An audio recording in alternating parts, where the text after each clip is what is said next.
retour ici pour ce Transformons la France à Bordeaux, dans les locaux magnifiques de la Grande Poste et en direct bien sûr sur la tribune.fr. On va s'intéresser à la décarbonation. On parlait de transition il y a un instant. C'est vrai que c'est important et pour transformer cette France ensemble avec les territoires, il faut inventer forcément de nouveaux modèles, les faire prospérer aussi. Cela nécessite forcément l'implantation de nouvelles filières, mais aussi la transformation tout entière de certains secteurs. C'est notamment le défi qui est posé aux groupes industriels traditionnels parce que pour arriver à une neutralité carbone en théorie en 2050, eh bien, il va aussi falloir durcir le cadre réglementaire, diminuer l'empreinte environnementale. On va voir comment avec nos invités. Bonjour Sean Cock. Bonjour. Merci d'être avec nous. Vous êtes coordinateur régional décarbonation industrie Nouvelle-Aquitaine pour l'ADEME. À vos côtés, Jean-Paul Riquet, bonjour. Directeur régional Nouvelle-Aquitaine de Total Énergie et également Pierre Girard, bonjour. Bonjour. Président du conseil de surveillance de Valorem et également vice-président du club des ETI. Et je vais vous demander aujourd'hui d'avoir les deux casquettes d'ailleurs. Je vais d'abord me tourner vers vous, Sean Cock, tout simplement pour vous demander une définition. Clairement, quand on parle de décarbonation aujourd'hui et de décarbonation de l'industrie, de quoi parle-t-on très précisément ? Alors, oui, bon, je vais enfoncer un peu des portes ouvertes, mais ça reste un mot un peu fourre-tout, où on peut mettre un peu ce qu'on veut derrière la décarbonation. On en entend beaucoup parler. La vision de l'ADEME, donc le sens qu'a choisi de lui donner l'ADEME, je ne vais pas vous surprendre, mais c'est décarbonation industrielle, baisser les émissions de gaz à effet de serre d'un site industriel. Par contre, il y a quand même 3 points, je dirais, importants. Encore une fois, c'est la vision ADEME. Donc, on raisonne bien à isoproduction ou augmentation de capacité. On n'ira jamais voir un industriel en lui disant « Vous devez baisser de 25% vos émissions de gaz à effet de serre, baissez votre production de 25%. » Ça n'aurait aucun sens. Ce n'est pas du tout le sens du message. A contrario, on travaille sur la décarbonation pour pérenniser l'existant, c'est-à-dire améliorer la compétitivité énergétique des entreprises actuelles en les décarbonant, ou même sur des extensions d'usines ou des créations de nouvelles usines, donc à isoproduction ou en augmentation de capacité. C'est un point très important. Le deuxième, on se concentre vraiment au niveau des émissions au périmètre du site. Donc c'est vrai que on a voilà, l'habitude de dire, on balaye d'abord chez soi avant de regarder chez les autres. Donc on privilégie regarder au périmètre de votre site les émissions que vous maîtrisez sur votre site industriel avant de regarder en parallèle ou à la suite les émissions en amont en aval, ce qui est vraiment une très bonne démarche à avoir, une vision globale, mais toujours priorité à ce qui se passe sur votre site. C'est là où vous maîtrisez les émissions et c'est là où vous devez faire le plus d'efforts. Et le troisième point, je terminerai là-dessus, on parle bien de baisse des émissions. Nous, côté ADEME, on n'est pas fan de la compensation. Ça ne veut pas dire que tous les moyens de compensation sont mauvais, mais encore une fois, on travaille sur la baisse des émissions, d'aller planter des arbres de l'autre côté de la planète.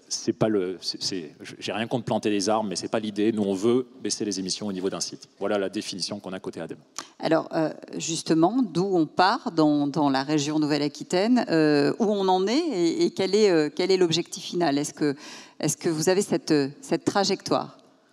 Oui, tout à fait. Donc, bon, il y a plusieurs trajectoires. Il y a les trajectoires nationales définies pour atteindre la neutralité carbone, d'aller chercher la stratégie nationale bas carbone, de baisser de 81% les émissions du secteur industriel par rapport à 1990. Mais tout le monde n'avance pas à la même vitesse en fonction de la région et en fonction de la présence ou pas d'industrie. Tout à fait. D'ailleurs, il y a un travail qui est en cours justement pour territorialiser et pour faire cette déclinaison, parce qu'au niveau global français, c'est aussi une bonne manière de renvoyer vers d'autres régions. Donc c'est bien d'avoir des objectifs au niveau de la région.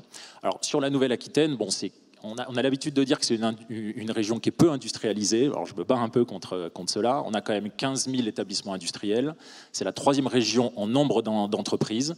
Donc bien sûr, quand on regarde le total des émissions de gaz à effet de serre, on est inférieur aux grandes régions industrialisées, typiquement PACA, Grand Est, Hauts-de-France, mais parce qu'ils ont des gros sites qui émettent énormément de gaz à effet de serre. Et si on enlève ces 50 plus gros sites, finalement on a quand même un tissu très dense, très diverse et très dynamique. Aujourd'hui, les émissions au niveau de la Nouvelle-Aquitaine, grosso modo, c'est 5 millions de tonnes sur le secteur industriel. C'est un chiffre à garder. Bon, ça bouge un peu si on prend les chiffres avant Covid, après Covid.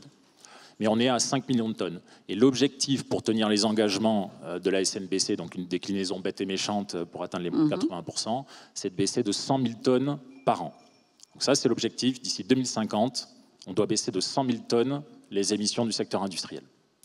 Alors, quand on parle de secteur industriel, évidemment, on pense énergie. Quand on parle décarbonation, on pense énergie. Du coup, je me tourne assez naturellement vers vous, Jean-Paul Riquet. Quand on parle décarbonation, on vient de le voir, on a plusieurs leviers. L'énergie, c'est forcément le tout premier poste auquel on fait référence. Comment est-ce que vous faites, vous, pour justement changer de paradigme? J'ai parlé tout à l'heure de transformation de certains secteurs, parce que c'est ça finalement qui est demandé. La mue, elle a commencé, mais vous devez, dans le même temps, continuer à offrir les services à vos clients. C'est tout le paradoxe, si j'ose dire. Oui, la réponse, elle est à deux niveaux. Il y a effectivement comment on fait évoluer le mix énergétique des solutions proposées à nos clients. Et puis, il y a aussi ce qu'on fait sur nos industries qui sont émettrices. Donc, on balaye déjà dans nos unités. Alors, peut-être un complément sur la vision de la trajectoire de la France. Moi, j'ai vu quelque chose qui m'a interpellé plutôt positivement, c'est qu'en fait, la décroissance des gaz à effet de serre, en fait, se décorrèle et est de plus en plus décorrélée de la croissance de la production. Donc ça, c'est plutôt un bon signe. Ça veut dire que globalement, l'industrie française va dans le bon sens. Et dans une période où on souhaite réindustrialiser, c'est plutôt une excellente nouvelle. Alors après, nous, les sites emblématiques en France qui sont producteurs et émetteurs de gaz à effet de serre, ça va être nos raffineries. Bien sûr. Et donc, on applique des recettes pour réduire, alors pour les spécialistes, les scope 1 et scope 2, donc les émissions directes et les émissions indirectes. Donc, on a des ambitions très fortes, qui sont d'une baisse de à peu près de 50% de nos émissions sur nos raffineries. Et puis nos raffineries, elles accompagnent aussi le mouvement. C'est-à-dire qu'en 2010, on avait 6 raffineries en France. Aujourd'hui, il n'y en a plus que 3. Et ça traduit aussi la décroissance de l'utilisation des produits fossiles en France. Ouais, ça vous oblige à transformer l'outil en fait, de production, à le voir autrement et à accompagner aussi ceux avec qui vous travaillez pour les faire évoluer. Exactement. Et donc le sujet numéro 1, et de toute façon c'est quand même la grosse direction de la décarbonation en général, c'est l'électrification. Et donc ça, sur ce qu'on fait pour nos clients, mais comme pour nos sites, c'est de mettre de l'électricité bas carbone. Et ça, on fait avec des systèmes qu'on appelle des contrats d'achat avec des certificats d'origine garantie. Et on fait ça avec nos propres outils de production d'électricité verte, puisqu'on est aussi un producteur d'électricité verte. Et puis peut-être, après, on fait des sujets classiques d'optimisation de nos process. Et un exemple, moi, qui me semble assez emblématique, c'est au niveau de la raffinerie de Normandie. En fait, toute la chaleur résiduelle de ce site va être utilisée par la ville du Havre pour son réseau de chaleur. Ça, c'est un exemple aussi de manière de décarboner et d'abattre du CO2. Il y a des choses qui nous paraissent évidentes aujourd'hui, Pierre Girard, et je me tourne vers vous parce que vous êtes un pionnier en la matière. Hein. C'était assez visionnaire, finalement, avec Valorem, d'aller sur ces sujets-là. Aujourd'hui, ça nous paraît assez évident, ça nous paraît du bon sens. Tout un tas de choses qu'on aurait peut-être dû voir avant. Comment est-ce que vous analysez ce mouvement quand vous entendez qu'aujourd'hui, on met la décarbonation au cœur de tous les sujets? Non, mais alors c'est vrai qu'en 1994, quand on a créé Valorem, on faisait un peu figure de loufoque, quoi. Qu'est-ce que c'est que ces jeunes là qui veulent transformer? Un peu comme l'aile de kite tout à l'heure sur oui, le, voilà, oui. sur le bateau. Ça commence toujours comme ça, les belles aventures. Et c'est vrai qu'aujourd'hui, on est 470, donc on a fait une belle progression en presque 30 ans. Et oui, c'est vrai que les énergies renouvelables, je pense que c'est une des principales solutions pour décarboner. Alors en France, on est quand même le pays du nucléaire. Donc on s'est un peu battu contre le nucléaire. Aujourd'hui, je pense qu'on est arrivé à un statu quo où on dit il faut les deux, il faut du nucléaire, mais il faut aussi du renouvelable. Le fameux mix énergétique. Voilà. Et l'avantage du renouvelable, bien que ce ne soit pas facile en France, c'est que ça va quand même plus vite à construire qu'une centrale nucléaire. Parce que les futurs EPR, je pense qu'on les verra dans 15 ans. D'ici 15 ans, je pense qu'on aura mis quelques gigawatts d'éolien, soit sur Terre, soit sur mer, et encore plus de gigawatts de photovoltaïque en France. Voilà. Donc effectivement, la décarbonation des entreprises, ça passe d'abord par la sobriété, c'est-à-dire l'isolation des bâtiments.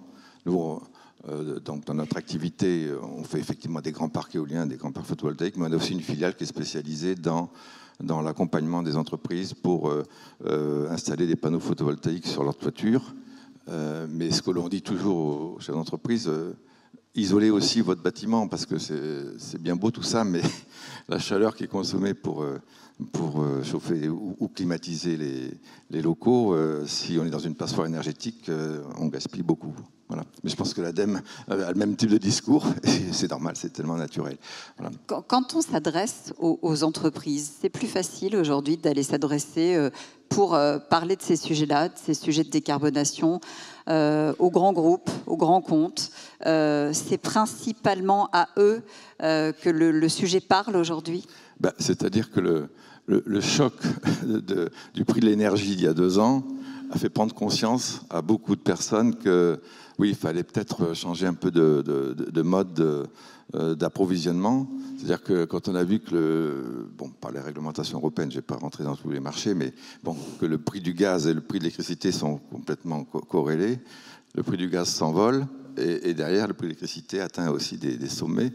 Et je vois, moi, au niveau du club des ETI, dont je suis vice-président en charge des problématiques énergie. Alors, 2 mots peut-être, le club des ETI. On va y venir, oui. Après tout de suite. Si vous voulez tout de suite. Vous savez, moi, je suis agile. Hein. Très bien. Le club des ETI, moi, je voudrais que vous changiez effectivement de casquette, parce que vous agissez avec le club des ETI justement pour essayer de faire en sorte qu'il y ait un effet de masse sur cette question des prix de l'énergie. Qu'est-ce que vous faites? Vous vous êtes groupé, c'est ça? Alors, effectivement, donc le club des ETI, en 2 mots, c'est 125 entreprises de Nouvelle-Aquitaine, dont un peu plus de 100 qui ont la caractéristique ETI, c'est-à-dire les entreprises avec de taille intermédiaire. De taille intermédiaire, avec un chiffre d'affaires de 250 millions d'euros. De 50 millions d'euros, un nombre de personnes de 250 et un bilan au moins de 43 millions. Voilà, ça c'est c'est les critères pour devenir ETI, mais dans notre club, on accueille aussi ce qu'on appelle des PME en devenir, c'est-à-dire des entreprises, des PME dont on sent qu'elles ont le potentiel pour devenir ETI dans les toutes prochaines années. Voilà. Et donc, pour revenir à cette question du coût de l'énergie et donc de la décarbonation qui peut aller avec une réflexion sur les méthodes d'approvisionnement, il y a déjà bien longtemps que des grands groupes s'approvisionnent à partir d'énergies renouvelables. Par exemple, Google, SNCF, enfin, des grandes entreprises de ce type-là achètent l'électricité verte directement à des producteurs d'énergie comme Valorem, comme Total, et comme plein d'autres, comme Engie aussi, j'avais la directrice tout à l'heure. Voilà. Et donc, mais la problématique qu'on a eue au niveau du club, mes confrères me disaient, mais Pierre, on peut pas payer l'électricité 400 € le mégawattheure, c'est presque 10 fois plus que ce qu'on payait il y a encore 1 an. Vends-nous de l'électricité à un prix correct. Je disais oui, mais il faut avoir un certain volume, quoi. Ça ne peut pas se faire au coup par coup comme ça. Donc on a mené une réflexion et avec l'aide de la région Nouvelle-Aquitaine, on a regroupé une dizaine d'entreprises pour mutualiser les achats d'électricité verte. Et donc en fait, ce qu'on appelle des PPA, des Power Purchase Agreement, donc des contrats d'achat en bon français, parce qu'on parle toujours en franglais, donc c'est un peu embêtant à force.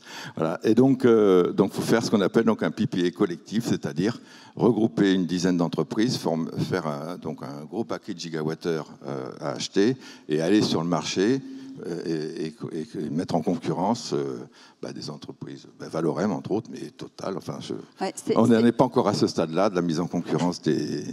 Ça va venir, ça va venir. Là, on est au stade où on est en train de sélectionner un cabinet d'avocats pour établir le contrat, parce que c'est pas si simple que ça quand même. Justement, c'est pas simple, mais c'est peut-être la bonne solution, en tout cas une des bonnes solutions pour avoir un impact sur ces questions du prix de l'énergie. Sean Cock, à plusieurs, on est plus fort, hein, ça on le sait, c'est souvent la règle. Oui, tout à fait. Et d'ailleurs, c'est un vrai sujet, justement, pour ne pas oublier en bord de route les plus petites PME ou ETI. Alors, c'est relatif de parler de petites, mais par rapport aux grandes entreprises, aux grands groupes qui ont les moyens internes pour travailler sur ces sujets et où c'est devenu vraiment une question essentielle dans leur business plan. Là où les PME et les ETI, plus on descend, plus on a du mal à libérer du temps sur ces sujets, à trouver du temps pour monter en compétences. Donc effectivement, on a souvent les économies d'échelle qui font que rassembler plusieurs acteurs, notamment pour la partie production d'énergie, est très importante. Et c'est vrai que c'est là où on est très complémentaire avec le conseil régional en Nouvelle-Aquitaine. Je le dis parce que ce n'est pas le cas dans toutes les régions. Là où on se divise bien les tâches, on ne se marche pas sur les pieds, où là, on va plutôt avoir des accompagnements financiers sur la partie efficacité énergétique ou chaleur renouvelable, le fonds chaleur qui reste le cœur de l'ADEME, là où la région va travailler justement sur le verdissement des tuyaux, on appelle ça le verdissement du réseau gaz, ou rassembler des acteurs pour faire tomber toutes les contraintes administratives, de rassembler 20 industriels qui vont signer un contrat pour faire un champ photovoltaïque, par exemple. C'est important, finalement, cette complémentarité et que tout le monde s'y mette à cette fameuse décarbonation. Et je me tourne vers vous aussi, Jean-Paul Riquet, parce que finalement, l'empreinte carbone de la grosse entreprise, elle va aussi dépendre de l'empreinte carbone de ceux avec qui elle travaille, de ses sous-traitants. On est obligé d'embarquer tout le monde dans l'aventure quand on veut décarboner. C'est sûr, il n'y a pas le choix. Alors effectivement, nous, on a des équipes qui sont organisées pour proposer des solutions multi-énergie à des gros consommateurs. Donc, ça s'appelle One B2B. Et une des dernières réalisations, puisqu'on a parlé des PPA, pour avoir des tarifs intéressants, mais aussi avoir de l'électricité verte, on peut faire la même chose avec le gaz. On appelle ça des BPA, donc des Biogas Purchase Agreement, et on le fait, puisqu'on l'a fait avec Saint-Gobain, avec les productions du méthaniseur qui est dans le Béarn, avec BioBéarn. Donc là, c'est des sujets que l'on fait. Et puis, pour moi, de toute façon, la décarbonation, ça va être une histoire de collectif, parce qu'il va y avoir plusieurs défis à relever. Il y a quand même beaucoup d'électricité derrière cette histoire, et pour de l'électricité, en plus, qui va être produite de manière de plus en plus diffuse, mais qui va être aussi de plus en plus consommée, il va falloir avoir les réseaux qui suivent. Et ça, c'est un vrai sujet. Et ça appelle aussi du financement public pour développer ces réseaux. Donc là, c'est un des sujets aussi où le travail en équipe fonctionne bien. Je vous voyais acquiescer, oui. Vous êtes d'accord? Tout à fait. Effectivement, le problème des réseaux va se poser, parce que on sait qu'il faut électrifier les usages au maximum. C'est quand même la bonne solution pour décarboner. Donc il va y avoir toutes les voitures électriques qu'il va falloir alimenter. Et puis, donc pour ça, il faut repenser le réseau électrique français, qui a été quand même conçu pour des grosses productions centralisées, donc les centrales nucléaires. Et aujourd'hui, on va plutôt vers des productions décentralisées. Donc je pense qu'une des solutions, c'est de mettre du photovoltaïque sur un maximum de toits. Mais ça ne suffira pas. Parce qu'il y en a qui disent, mettez d'abord du photovoltaïque sur les toits, puis après on verra si on en met sur les terrains. Mais non, il faut avoir les échelles de grandeur en tête. C'est-à-dire que si on veut répondre aux enjeux et faire en sorte qu'on garde à peu près le même niveau de confort, que les entreprises fonctionnent, tout ça, il faut de l'énergie en très grosse quantité, et les toits ne suffiront pas. Il faut faire les toits, mais il faut faire aussi du sol, il faut faire de l'éolien terrestre et offshore, parce que le problème du photovoltaïque, c'est que la nuit, il n'y a pas beaucoup de soleil. Ouais. c'est vrai ça. J'avais remarqué aussi. Ah oui. Ouais. Est-ce qu'on est dans le bon timing? Est-ce que effectivement, quand on vous entend, on se rend compte que voilà, parfois, on a une vision parcellaire des choses, qu'il faut ouvrir peut-être un peu l'éventail et regarder les choses de manière un peu plus globale. Est-ce qu'on avance assez vite? Est-ce qu'on a compris quel était le bon rythme à imposer? Je pense, oui, ça a été dit, que moi, quand je suis arrivé en 2020 à l'ADEME, on passait notre temps à faire de la pédagogie pour expliquer pourquoi décarboner. Là, ça y est, tout le monde a compris. Là, c'est bon, tout le monde a compris. Et maintenant, les industriels viennent nous voir en nous disant comment concrètement je peux décarboner. Et ils sont parfois un peu déçus parce que c'est un processus qui peut prendre un peu de temps, qui demande des investissements parfois assez conséquents, alors toujours avec un temps de retour. Donc, effectivement, il faut accélérer. C'est clair que tous les chiffres nous le disent. Et là-dessus, notamment, c'est le but donc, de l'ADEME et de France 2030, qui est un plan d'investissement que l'État a mis en place depuis fin 2021. Donc, c'est une enveloppe de 54, enfin, c'est une grosse enveloppe financière de 54 milliards qui est mise sur de nombreuses thématiques, dont un gros morceau sur la décarbonation. Donc, je le cite parce que l'ADEME est pilote de ce dispositif. Et donc, c'est vrai que c'est l'idée en parallèle de la production d'électricité, la production d'énergie, avant tout au maximum de tout faire pour réduire les émissions au niveau du site. Il y a des gros gisements en termes d'efficacité énergétique. Pareil, ça demande des capex, des investissements pour aller les chercher. Donc là, il y a des aides à travers France 2030. Donc on réduit les émissions d'un côté et on accélère de l'autre sur le développement des énergies renouvelables. Tout à fait. Et un dernier point aussi, c'est sur tout ce qui est innovation. C'est-à-dire qu'aujourd'hui, il y a des potentiels où il y a des procédés qu'on souhaite électrifier, mais il manque la technologie mature. Donc, France 2030 a aussi une grosse partie sur financer des prototypes du laboratoire, de la partie études laboratoire, prototype et mise en industrialisation, pour aller récupérer de la chaleur fatale, pour aller électrifier des process qu'on ne sait pas faire aujourd'hui. Oui, on voit bien ce que ça va devenir. On n'est pas encore, Jean-Paul Riquet, en capacité de fournir l'équivalent de ce qu'on fournit aujourd'hui, que ce soit en gaz ou en électricité, avec du renouvelable.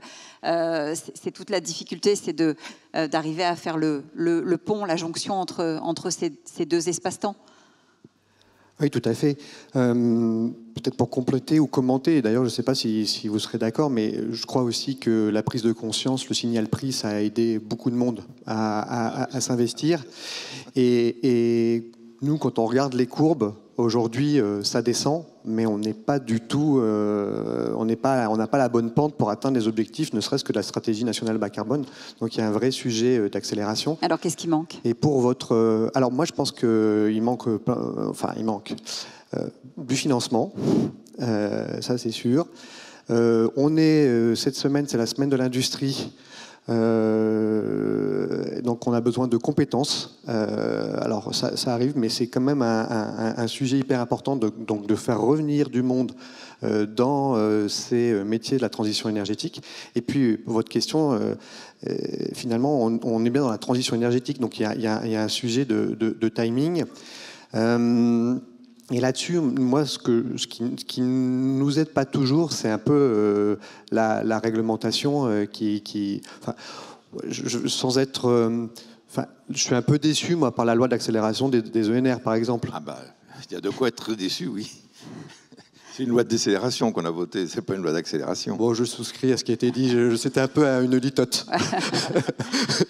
Donc il faut continuer à accélérer et pas à décélérer. Ah non, mais c'est fantastique en France. Quand on veut bloquer une politique, on met en place une commission et derrière on fait une loi qui bloque tout. Voilà. Et c'est ce qui s'est produit au printemps dernier. Enfin, c'est complètement fou. C'est complètement fou. On ne peut plus installer du panneau photovoltaïque. Enfin, les contraintes sont énormes. N'en parlons pas de l'éolien, qui déjà n'était pas facile. Alors là, c'est encore plus compliqué. Enfin, on a inventé des nouvelles zones, comme si on avait besoin de nouvelles zones pour installer des parcs éoliens ou photovoltaïques. Alors maintenant, il faut des zones, je ne sais même plus comment ça s'appelle, d'accélération, des zones d'accélération. Alors qu'est-ce que font les préfets? Au moment de donner un permis, ils disent « Ah bah oui, mais est-ce qu'on va être dans une zone d'accélération ?» Je vais attendre que les élus aient décidé où seront les zones d'accélération avant de vous donner le permis. et on en reprend pour 2 ans, parce que les élus, bien sûr, il faut le temps de les former, il faut de la pédagogie pour qu'ils comprennent comment est-ce qu'on peut organiser un territoire. Enfin bon, en un mot, quand on voit les politiques que mettent en place nos voisins, par exemple au Portugal, ils ont dit, bon, il y a urgence, tous les projets, alors je crois que c'est 100 mégawatts de photovoltaïque qui sont développés dans des zones sans enjeux environnementaux, on donne l'autorisation tout de suite. On aurait pu faire ça, Sean Cock. C'est quelque chose qu'il faudrait peut-être... on a parlé tout à l'heure, quand on évoquait les usines, de la difficulté de passer toutes les strates administratives. Je ne sais même plus comment l'appeler, le millefeuille administratif, millefeuille réglementaire. C'est vraiment la difficulté principale, on le sent. Oui, je pense que effectivement, sur la partie financement, il y a beaucoup qui a été mis en place, et même si ça sera toujours compliqué pour les entreprises de trouver des financements, il y a quand même des grosses subventions. Maintenant, je dirais que le gros travail à faire, c'est clairement sur la partie administrative, qui est un gros frein dans tous les secteurs. Je parle aussi pour l'ADEME, un dossier ADEME, c'est pas toujours simple, et donc c'est aussi notre travail d'accompagner les porteurs pour déposer un dossier, mais effectivement, ça reste le gros chantier à débrider pour pouvoir accélérer sur les énergies renouvelables et sur la transition écologique en général. Accélérons donc pour pouvoir transformer la France au cœur des régions et accélérer aussi cette décarbonation que tout le monde appelle de ses voeux. Merci beaucoup, messieurs, d'avoir été avec nous ici à la Grande Poste pour parler décarbonation.